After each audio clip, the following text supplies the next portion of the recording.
Nazareth cancels some Christmas festivities over Trump recognizing Jerusalem as Israel's capital.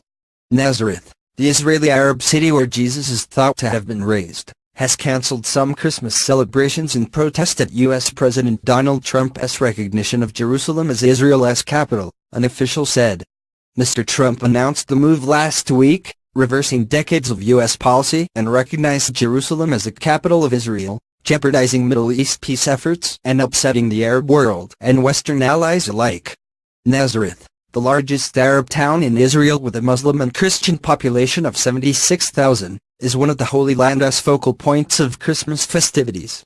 We have decided to cancel the traditional Christmas singing and dancing because we are in a time of dispute, because of what Trump has said about Jerusalem, city spokesman Salem Sharara said. Nazareth is traditionally thought to be where Jesus grew up. The imposing Basilica of the Annunciation in central Nazareth is built on a site which many Christian faithful believe was the childhood home of Jesus' mother, Mary. Sharara said the town's market stalls and the traditional Christmas church services would be held as they are every year.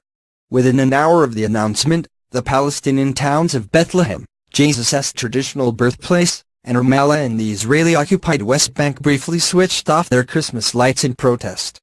There was no word from the Bethlehem municipality whether it was also weighing a cutback on its celebrations at a crucial time of year for the town's tourist trade.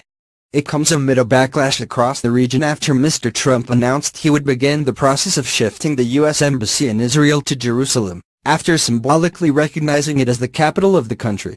The move undid decades of U.S. foreign policy, which had called for the future status of the city to be decided at an advanced stage of two-state solution talks. Today we finally acknowledge the obvious, that Jerusalem is Israel's capital, Mr. Trump said in a speech in the White House last week. This is nothing more or less than a recognition of reality.